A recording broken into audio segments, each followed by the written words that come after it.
Ladies and gentlemen, welcome back to the podcast. It is your host, Lewis Huckstep here to add some value to you guys and here to, just add value as much as I can and really help you with a topic today that is very taboo and a lot of people have challenges with, but I have some really rock solid solutions for you right here, right now, that you can walk away from this podcast and implement into your life. Please stick around to the end so you get the 4 steps that you can do right now, and also I have a gift for you guys at the end of this podcast if you stick around. One favor I do want to ask before we get started: if you can, like the video. It does help out heaps. It helps with the algorithm. It reaches more people, touches more people, helps more people, and allows me to leave a bit bigger impact, which is my goal here. So I'm assuming you've done that. Thank you in advance. And guys, let's rock and roll. We're going through depression. So this is a very taboo topic. And just to be transparent with you guys, I've had my experience with depression, suicide in my family. I've had phone calls. I got one a couple of years ago, literally Sunday night. I'm about to go to bed. It's about, I think, like 8 p.m., give or take, on a Sunday afternoon. I get a phone call from my dad, and he says, "Son, we just found a death letter from your brother. Your brother has gone to take his own life." So I've had a lot of experience around the mental health experience from a person growing through it, experiencing it, friends and family members on medications for mental health challenges, who have gone through suicide, who have committed suicide. So depression is something I am very close to. I'm very, very passionate about. And I have some rock solid answers to help you guys with it. So this is a line that really resonated with me, that really helped out and I guess helped me along my journey of discovery on how to really serve people when it comes to depression. And it's as simple as this: what is the opposite of depression? And it took me a while to actually think of that. And the mentor that I was working with, he said expression. And I just sat with that. I'm like, that's so interesting. Because if you think of hot, cold, left, right, up, down, there's depression. What's the opposite? Expression. So the way, and there's a couple points I'm going to get to, but I want this to all really click for you. I want the pennies to drop for you guys so it really makes sense to you. I want to use an example. When you were a child, when you were younger, when you felt safe to express your authentic self. So you felt you're in a safe environment with your parents or your friends or your family members, whatever it may be, and you felt safe enough to express your authentic self. The weird, smelly, quirky, funny, interesting version of you. In that moment, did you struggle with confidence? Did you struggle with anxiety? Did you struggle with depression? You did not. Because when we're being authentic and expressing our authentic selves and being who we are, we don't have mental challenges. A lot of mental challenges are rules and beliefs that we put upon ourselves, and it comes from within. So another way to think about this: have you ever met anyone that was born with depression? Think about that right now. There might be 1 in a billion people that might be born with some form of mental challenge. Of course, there are mutations. There's people that have genetic mutations when they're born. That's a thing. But for 99.99999% of people, you're not born with it. So what's the difference? What happens between when someone, quote, is depressed and when they're born? Something has to happen. And a lot of people, they use the chemical imbalance reason. They say, well, I'm depressed because I have a chemical imbalance. There's truth in that. I'm not disagreeing with that. But that's like saying, I'm obese because I have a lot of body fat. Well, there's truth in that too. Yes, you have a lot of body fat, and that is a measuring stick for you being obese. But was it the body fat? What caused the body fat? What caused you to have the excess body fat? You didn't just wake up one day and have that. You ate too much calories and you didn't burn enough calories, or both. You were in a calorie surplus for too much time, and that added all that body fat till you hit a critical mass point where you then get deemed or labeled as obese.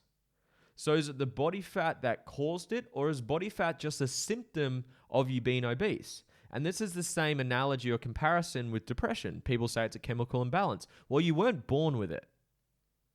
So what caused the chemical imbalance is the part I like to tackle, because I have these open conversations and I work with people that are open-minded, that want to work on themselves, that want to look within.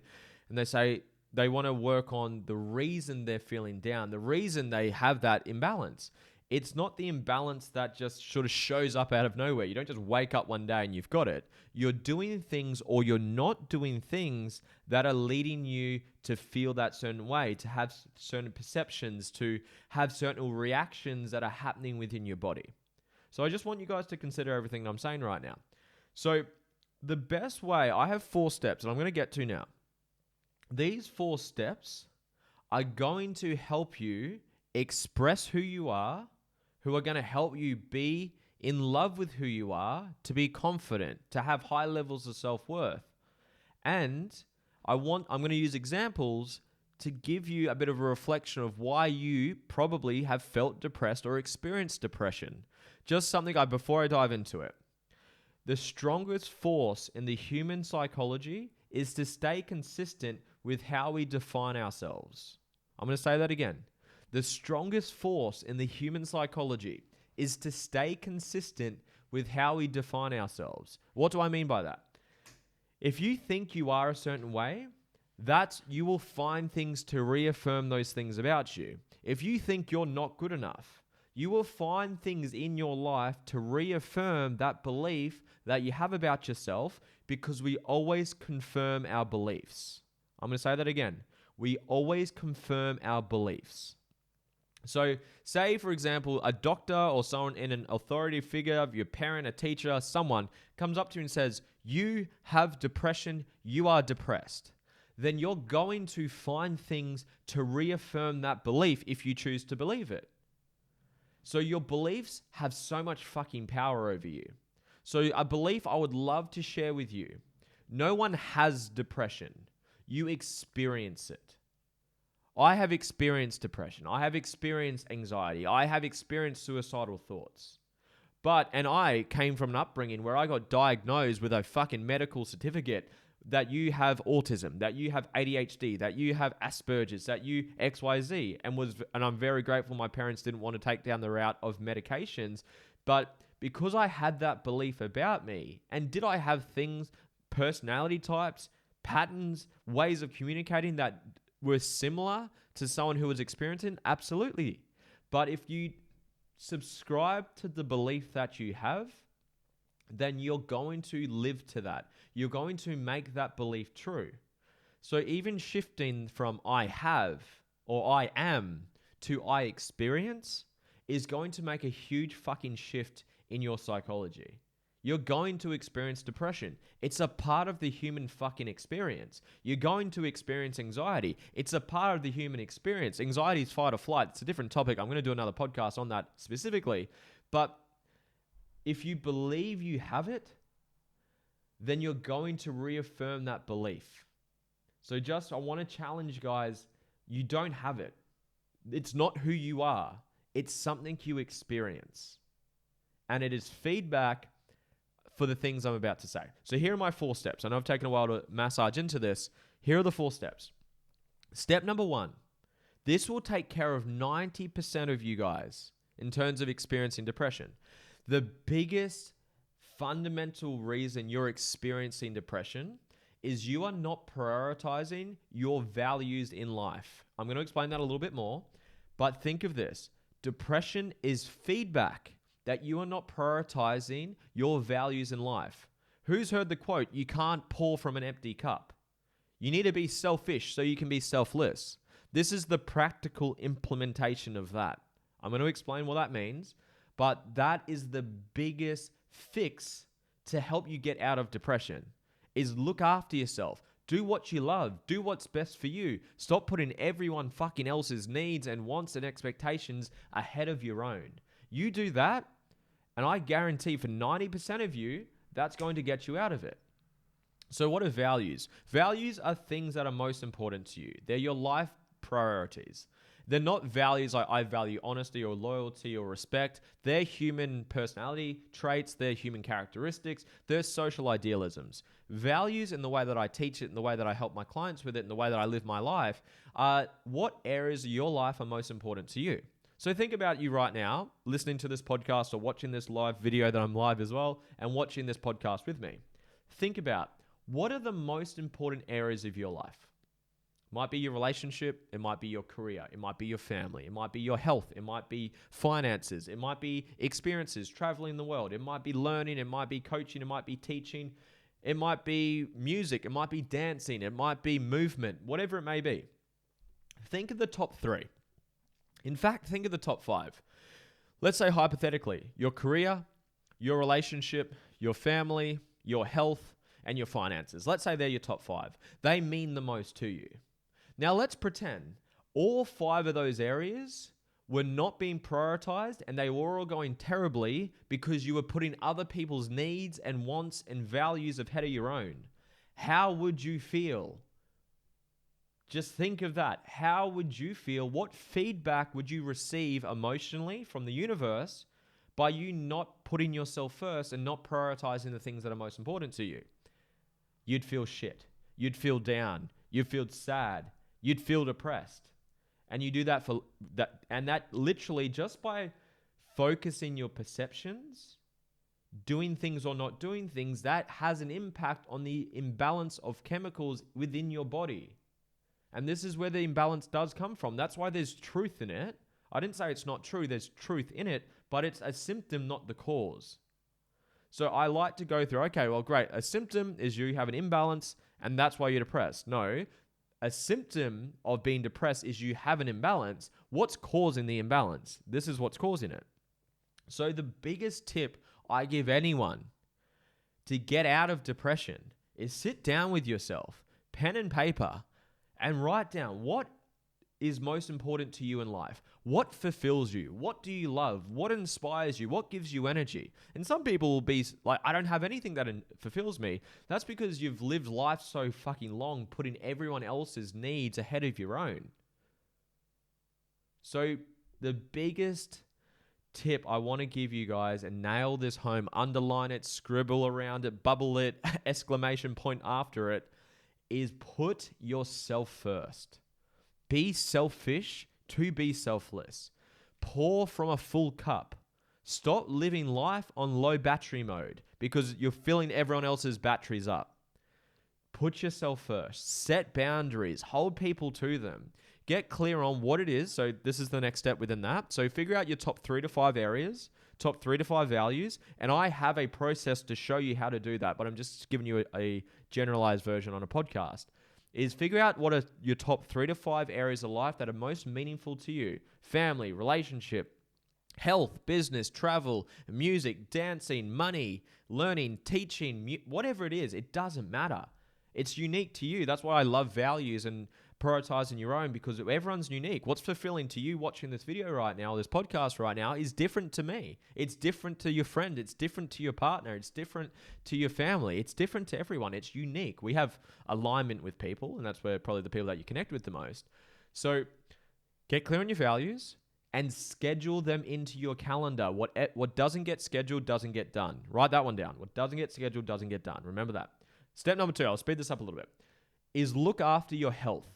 That is food and exercise. If you eat shit food, how do you think you're going to feel? Shit. You'll feel good while eating it, getting that instant gratification, but afterwards you feel like shit. And I'm still guilty of it. I have a burger, I have a pizza now and then. And depending how the quality of it, you feel terrible afterwards. Moving your body. How do you feel after you exercise? During it can suck, but afterwards you feel incredible. Does that affect your chemical balance? Absolutely, directly. You're directly putting chemicals in, and when you're training, you're releasing chemicals as well. So that affects the imbalance. So that's step 2. Look after your health. Eat good food, as organic, natural, less processed as possible. Exercise daily, 30 minutes a day. What type of training? Do what training you love. It doesn't matter. Functional training, swimming, fucking football, running, triathlons, gymnastics, whatever you enjoy. Do what you love. Going for walks. Do something, but push yourself. Challenge yourself. Be the best that you can with whatever it is that you do in life. That's how you increase confidence. That's how you increase strength. That's how you increase self-belief in yourself. Number 3. This one's a deep one. We're not going to go fully into it today, but you want to heal through past wounds and traumas. So there's a great book. It's actually behind me if you're watching the video. It's the book on the bottom. It's You're Not Broken by Dr. Sarah Woodhouse. And there's 3 parts that she really shares in that book that it really took away from it. There's trauma, traumatic reactions, and triggers. So you've got trauma, the wound that you went through or the traumatic event that you went through that was very overwhelming, high levels of powerlessness, high levels of threat, high levels of stimulus that pretty much overwhelms you. It's like an overload of the computer. You overload, which creates a trauma, a wound, and something that needs to be healed. Doesn't need to be, but you probably want to heal it. Now, there's the trauma, then there's the traumatic reaction. What do you do when that trauma happened? Some people go to alcohol, they drink. Some people grab a cigarette. Some people get anxious. Some people go to video games. That was me. Some people go shut off and disassociate. Some people go party. Some people go shopping. We all have our coping mechanisms. Some people's, it's depression. The trauma happens and their way of coping with it is to get depressed or to experience depression. So if you've got wounds when trigger depression, then every time you're triggered, you're going to feel depressed. So you want to go back and heal that wound.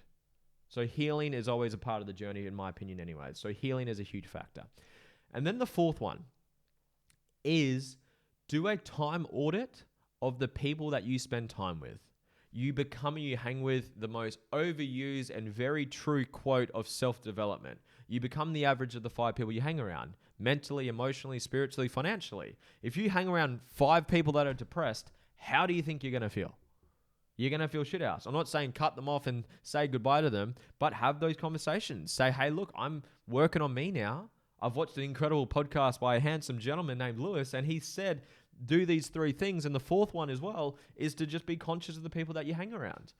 Because if someone else's inability and conscious choice to not work on themselves does not mean you need to sacrifice your life and growth for that. You need to be selfish to be selfless. If someone's choosing, and if they have access to the internet, if they're in a 3rd world country, they don't have water to drink, they don't have a fucking roof over their head, it's not their fault. You're listening to this, you have access to the fucking internet. It's your fault.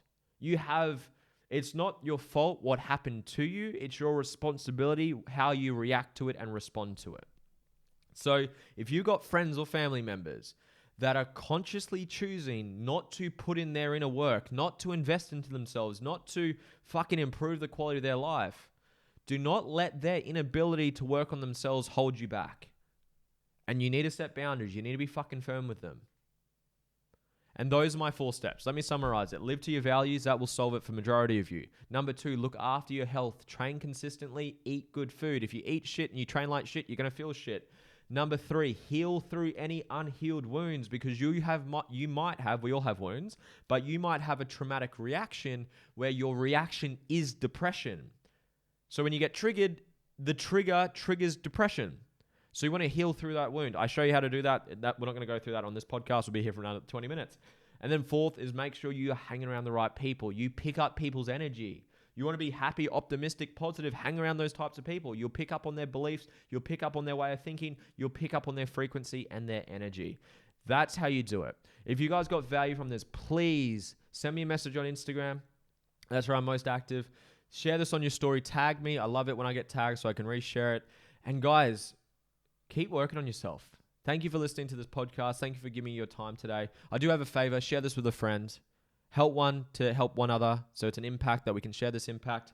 And guys, if you want to dive deeper into your own development, I have a mastermind online where we go through this. How do we determine your values? A proper process. What's your purpose in life? Your mission in life? How to let go? How to heal? How to overcome traumas? How to overcome anxiety, depression, self-worth, self-confidence?